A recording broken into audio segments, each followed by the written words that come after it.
Hello world, I'm Nick, and in this video I'm going to be giving you an introduction to minimal APIs using C# with ASP.NET. The video is going to cover a basic overview of what minimal APIs are, how you can use them, and then I'm going to demonstrate the process with a simple application that deals with student records. But before we get into the demo, don't forget to like the video and subscribe to the channel if you haven't done so already. It helps me bring you lots more great .NET content. So, what are minimal APIs? Well, most of us know what APIs are. If you're new to API development, then I'd suggest you do a little bit more reading because .NET offers a wide range of different API solutions, most notably the Web API. That's usually what we use in ASP.NET, and with MVC, also in ASP.NET, we can use things called controllers, which also act as an API. But with minimal APIs, we're taking things and stripping them way back and making things super basic. A minimal API is designed to be a simplified, lightweight API. The clue's in the name minimal, I guess. So the focus is on simplicity,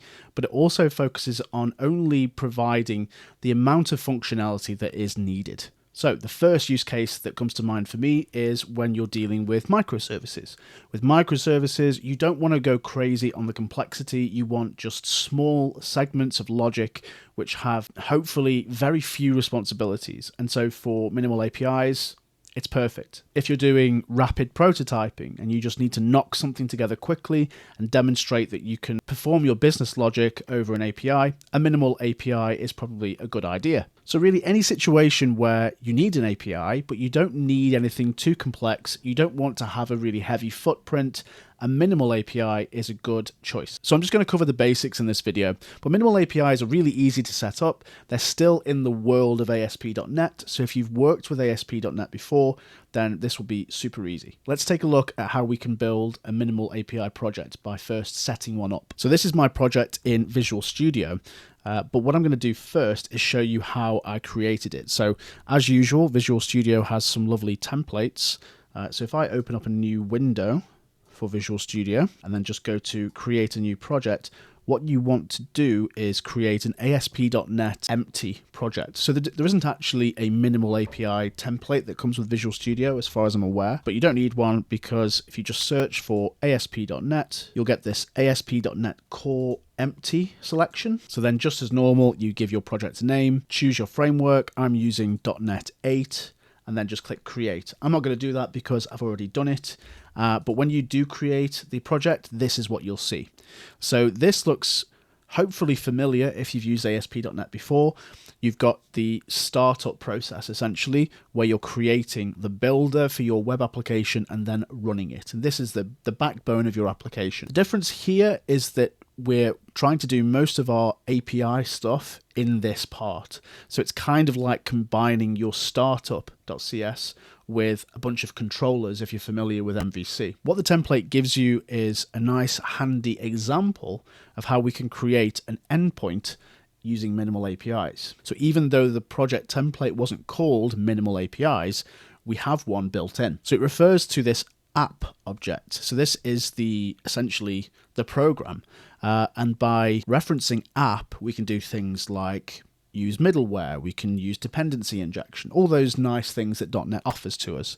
But what we're going to do here is we're going to say that this app has an API endpoint. So as you know from API development, if you've done it, APIs can be various different methods, or they can use different methods, such as get, post, put, patch. All of these things are common API endpoint types. And what we're saying here is that we're mapping a get endpoint on this app. Then it just takes some parameters. So the first parameter it takes is the address, the relative address of the endpoint. So here the example gives a /. That just means that if you were to call the base URL for this API, then we're going to be returning a result. And then we pass through a function. So in this template, this is an anonymous function, but the function essentially deals with handling the incoming request. So it simply here outputs hello world. So we'll take a look at this and we'll just fire up this application. And what we would expect is to just see hello world on the screen because essentially when we go to that base URL, we're doing a get against the API. Just drag it over here. And as you can see on localhost, we've got hello world. So super simple, there's a minimal API already done. So we're going to make it a little bit more complex than that. We're going to create some more get endpoints, but we're also going to create a post endpoint, and I think we'll also do a put endpoint as well. Now, the example that I'm going to use for this is a student management application. So again, I'm keeping this really straightforward. I'm not going to go into connecting databases, using dependency injection. That's a more advanced video for another time. I just want to do a simple introduction where you can create some endpoints and then you can manipulate some data and return a response. That doesn't mean though that I'm not keeping data in a data structure. So what I'm going to do is show you my project that I've put together. It's very, very basic. I've put together a class for a student. So it's the usual basic properties of this kind of object. We've got a student ID, which I'll go into more detail about shortly. We've got the student's name, their date of birth, the name of the course they're on, and their current running points. So this is their current grade, you could say. I don't want anyone to be able to set the ID from outside unless they're creating the student. So I've made ID a private field, and then I've done a get accessor here that will expose that if it's requested. So very simple. There's my object, but I want to keep a collection of these objects in memory so that I can create an API or a set of API endpoints which can add or edit or even delete students from that collection. So this isn't what I would normally do in production, but for demonstrative purposes, here's my student collection class. This is what I'm using for my database at the moment. So it's a static class, which means it's always going to be there. And we've got a static list of students. That's going to be my data set, and that's what I'm going to use to demonstrate managing data via this minimal API. So I've created an init method here that will add some students when the application fires up, so we don't have a blank data set. So I've just created a new student here, and my constructor accepts a number for the ID. So I'm creating a new student with ID 1. Their name is Test. They're on a course, mathematics. They've got no points yet, and this is their date of birth. Same for this one. This is a slightly different student. They're more arty. They're called musical person. Their course is music. They've already got 12 points, so they might be transferring from another course potentially. And this is their date of birth. So when we fire up the application, the student collection will have these two students created in that list. And then I've created a method that we can call from outside this class called add new student. And this is what we'll use as part of the API endpoints to add a new student. We'll potentially create another one for update student or delete student, whatever we need to do. But just to sum up what we're doing, we're passing in a student object. You'll understand how we're getting that shortly. And then we're saying if the students collection has data in it, which it should do, then create the latest ID, and that will be the highest ID in the collection plus 1. So that's our auto incrementer. That's the same thing that you would get in a SQL database if you had auto increment. Then we take the student and we create a new student out of it while we're adding it to the collection, and that's done. Whereas I put something in here as well, just in case there was nothing in the database. That would simply add a student based on the incoming student object, and it would set its ID to 1. So much simpler. So our first endpoint then, let's start with something really simple. So we've already looked at a get method. Let's create another get method, but this time we're going to return all the students we have in the collection. So I can start off by saying app, so that's our app instance, and then we'll do the same as above. We'll do map get, and then it will ask us for the name of the endpoint or the relative address of the endpoint. So this would be the base URL followed by a / and then the name of the endpoint. I'm just going to call it students. So I'll say / students. That means that I can put a / at the end of my address and put students, and I know that I'm hitting the endpoint that I want. Put a comma there, and then I need to create a function. So I'm going to put my function expression, close that off, and then inside here I can return what I want to return. Now for this I just want to return all the students, so it's really simple. All I need to do is say return, and then because my student collection is static, I can say student collection dot students. That's it. Because that's already a list, it should return the JSON equivalent of the list, which I think will be an array of objects. And then I'm also going to comment out this top example. We don't need to keep that. We don't want to say hello world every time we open it up. And then we'll test this out. So I'm going to run the application, and then I'm going to do a get against students. So I'll run this. So here's our application. So because I removed the hello world endpoint, it's giving us a 404. That's okay. I don't need to have anything on that endpoint. If I then say /students, we don't get what we were expecting to get. That is just a blank array. So something's wrong. Why would there not be any students in the collection? Very simply, I didn't add any. So I created a method that allows me to do that, but I forgot to call it. So what I need to do at the beginning of the application is to call that method. So if I say student collection.init, then it should then add those students when the application fires up, and then I'll see the students when I do the get against the endpoint. So I'll run the application again, head over to /students, and there we go. We have our data. Now with APIs, it's less likely that I'm going to be firing off requests via the browser. So I'm going to do the same test against that API, but from now on, I'm going to use an API client or HTTP client. And for that, I'm going to use Postman. So I'll put in the address, which is localhost, and then the port is 7230. And I'm calling the students endpoint. So I don't need anything else at this point. There's no authentication at the moment. There's no headers I need to send. So I'll just fire this get request. And there you go. I have a slightly better formatted response where I can clearly see the various objects that have been returned. Okay, so we can get students. What if we want to get a specific student by ID?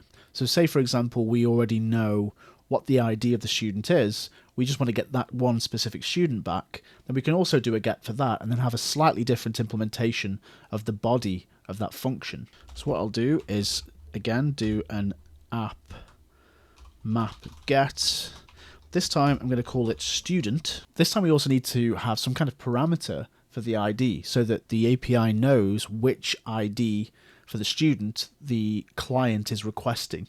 So because it's a get, I don't want to get into the realm of passing in payloads in the body yet. We'll get to that shortly. But I just want to add something to the URL, which will say this is the ID that I'm requesting. With a GET request, it's common to use what's called a query string. This is more generic API development stuff. But instead of passing something in the body, we can say $student ID equals. So that's an option. What I like to do first before I end up doing that is that I like to just add a section to the URL address. And this is what we would refer to as a root value. So here I would put another / and then I would use some curly braces, and this is where I keep my parameter. So now I can put the same anonymous function, close that off, and now I need to fish out the ID that was passed in as part of the URL. Now I can't do that if I don't access the incoming HTTP request. So if I put HTTP request as a parameter as well for the function, then that should grab the inbound request and I can start scrutinizing the content. So things like headers, in this case part of the URL, I can fish those out and use those as part of the function inside the minimal API endpoint. So I could then set a variable called ID, and I could set that to request. So this request that I've passed in here, dot root values, and you can see it's already telling me that it expects me to use ID. So then that allows me to get that ID out of the incoming request, and then I can use that to access the relevant student in the collection. So for this, I'm going to use link. So I can say var student to return equals, and then it's student collection dot students. I'm going to do a first or default, and then I'm going to say this is where the ID of the student is equal to the incoming ID. Now it doesn't like this because at the moment that ID is just an object. So I actually have to convert that to an integer because that's what it will be in the collection. So I'll call the variable treated ID, and that will be int.parse ID. So that way I'm converting that string to an ID to an integer afterwards, and then I can just use this in my link statement. Let's give this a try. So I'm going to breakpoint this, and then I'll pass in an ID that I know exists. So say student /1. So we've hit our endpoint. We've got our ID. We turn that into a number. Then I get the student, which we now have. So we've got the student with ID 1. It's not null, so we return it. And there we go. So we've targeted a specific student this time instead of asking for all of the students. So changing the logic inside to use something like link against a data structure to focus specific data and return it. Okay, so let's take a look at creating a post request. So in the same way that we did for the get, I'm going to map my endpoint. So I'll say map post. And the endpoint for this is going to be students, and I'll put in my function handler ready to go. And this time I'm going to be passing through an object as a parameter. So because I'm doing a post, I want to be posting in a student object, and that student object will be represented by JSON. Now the awesome thing about minimal APIs and ASP.NET in general is that when I pass through a JSON object and say that it should be strongly typed as a student, for example, it will automatically pass that in. So the JSON object will become a student. It's really cool. So I'm going to say this accepts an object of type student. I'll call it student. And then within the body of this, I can create the student in the list and then return that it was successful. So I already created a student, an add student method. So student collection dot add new student, and I'll pass in that student. Now with this, I want to return that everything went okay. So I can say return, and then I can use the results object and return a type of result of OK, and I'll keep that blank, and that will just return a 200 result. What I could also do, which I think I'll do instead, is I could create something similar, which is a status code of, I think it's 201, which is created. So I'll say, yeah, you have created that student in the database now. So when I hit that endpoint with a post, that should hit this add new student method, and then it will run through the method, the logic I talked about at the beginning of the video, which checks to see if there are any students already and creates the ID for it based on that. So I'll fire this up, and I'll put a breakpoint here so that we know we've successfully contacted that API endpoint. And I'm going to take this request in Postman this time, or you can use any similar HTTP client, and I'm going to change the type of request to post. It's still students, so the address is still the same, but the difference is that we now need to put a payload in the body, and that payload should be the JSON for a student object. So I created one earlier. I'm going to paste it in and show it to you. So in Postman, you can select body and then go to raw and choose JSON as the type. And this is what I've created. So this is basically mimicking the student object minus the ID, because that's a read-only value. So I've created the name as Nick. I've put my date of birth, the course, and the points. And I've lined this up with the data types. Although this is technically a string, it will pass as a date time on the other end. So if I then send this request, we hit the endpoint we were expecting to, and if I hover over student in the parameter section here, you can see it's passed that JSON and it's ready to be added into that collection. So I'll just go into add new student. We'll say if students.count is greater than 0, which it is because we already have those 2 students in there. So it will go into this part of the code, and then it will create a new latest ID, and it will get the latest ID, and it will create a new student with the next ID incremented. And you can see now we have 3 students. So we have our new student in the collection, and the endpoint can return results.created. If we then refer back to Postman, I don't know if you can see, it's very small writing, but it says here 201 created. So we've got the response we were expecting. So what if we wanted to update a student that already exists? Well, we've got a couple of options with this. We could use a HTTP put, where you essentially just send in the same student again, and if anything is different, then it will get updated. or you can do a HTTP patch where you just send in the specific items you want to update. So I'm just going to do a put for now to keep it simple. So as you can imagine, we're back to app.map, and then it's going to be, you guessed it, map put. Again, I'm going to keep it really simple and just do /students as the endpoint. And again, as per the post, we're going to be passing in a student parameter. Now this one will be a little bit different in terms of the parameter that's sent in, because what we will need now is the ID. So we'll be able to say, for the incoming student's ID, get me the current student in the collection with the same ID. That gives me the student that I need to update, and then I'll recreate or update that student based on the properties of the incoming student object. So what I should do here really, because I've got an add new student method on the student collection, I should create something similar for update student. So I'll do that now. So public static void update student. I've noticed that I've used camel case here, which is not best practice. I'm just going to ignore that for now, but I'll put update student. We pass in the student that we've received from the API. So first things first, we need to find the student in the collection that we want to update. So student to update is what we'll call that, equals students, so that's the collection, and then we're going to do another first or default, and base that on the ID, because we may have two students with the same name, is equal to the incoming student.id.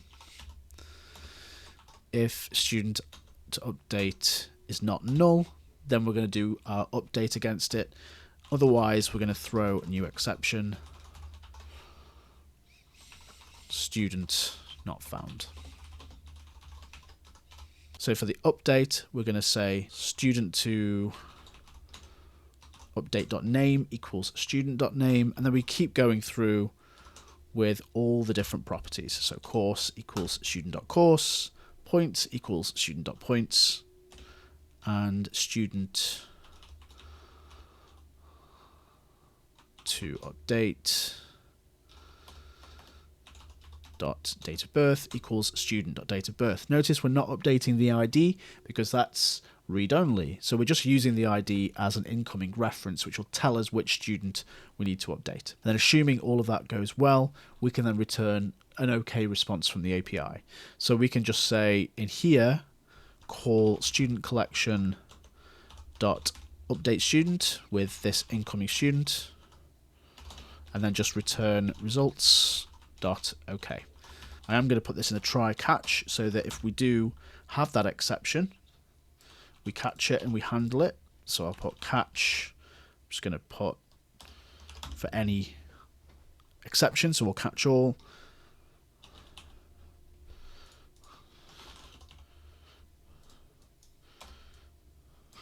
So exception X, and then return results dot problem, and I'll just put the details as the exception message. Okay, so let's try that. So I'll fire up the application, and then I'm going to create that student that I created before. So we've got an extra student in the collection. So there we go, we've created it. And then I'm going to go and change some details. So I'm actually going to say that this student has now changed their course. They've had a massive change of heart, and they're now learning geography. So their course is now geography, and they've got 0 points because they're starting afresh. So I'll change this to a put, and we'll see what we get. So we hit the endpoint, we go into update student, we first find the student based on the ID, and we didn't find it because I forgot to add the ID. So this should actually return a problem. So student not found.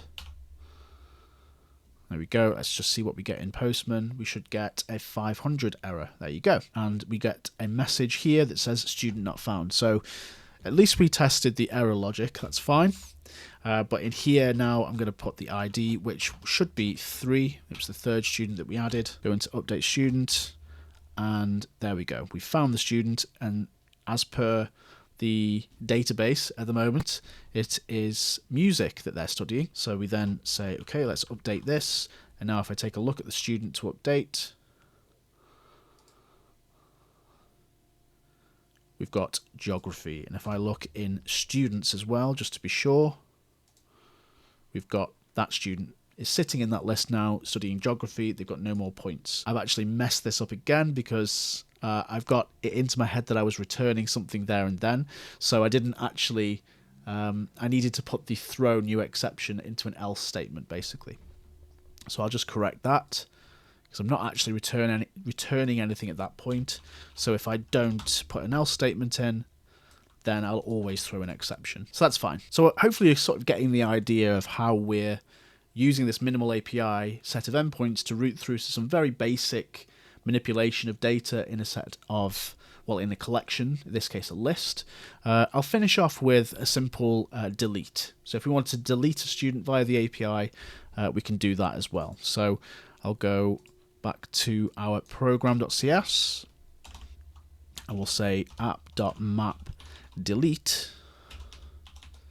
And this time I think we can just use a part of the URL. We can add a route instead of an actual payload. So we'll say student / and then curly braces again, and we'll use the ID in our function. Close that off. And this is going to be very similar to what we did here at the top. So I'm going to just essentially copy this and we can repurpose that. So we still have to have our HTTP request so that we can access the route to get the ID. Then we have our ID, which is an object. We turn that into, sorry, it's a string. We turn that into an integer. Then we need to just change this. So it's student to delete based on that ID. And then this time we wouldn't return the student. We're actually able to then delete that student. So we would say student collection dot students dot remove and then student to delete. We could create a function inside student collection or a method which is dedicated to removing the student, but it's very straightforward here. I'm just going to do it at this level, and then I can say return results dot okay else, and I can again do I could throw an exception that says the student was not found if that student to delete is null. So I'll run the application again, go back to Postman. I'm going to create a delete request against students, and then I'm going to put in the ID, which should be, I'll choose 2 because I'm not going to create another student again. So I know there's going to be one with ID 2, so I'll say that's the one I want to delete. I've put the wrong URL, so it's student, not students. There we go. So we've hit the endpoint, and we did pretty much the same thing we did when we were getting based on the ID. So then we find the student to delete. There we go. It is the correct one, ID 2. It's not null, so we remove it. And then if I look in the students collection, now we only have 1, and return results.ok. So that has been successful. So we have got students, we've got single students, we've updated students, we've created them, we've updated them, all through this really simple, minimal API. I think it's a really good way of creating quick and simple API endpoints for prototyping or for microservice architectures. That was a basic introduction. No doubt we'll do some more advanced concepts in other videos like dependency injection, speaking to databases with Entity Framework Core, all that fun stuff. But until then, don't forget to like and subscribe to the channel. And if you have any questions about minimal APIs, don't forget you can leave comments below the video, and I will see you next time for some more great .NET content.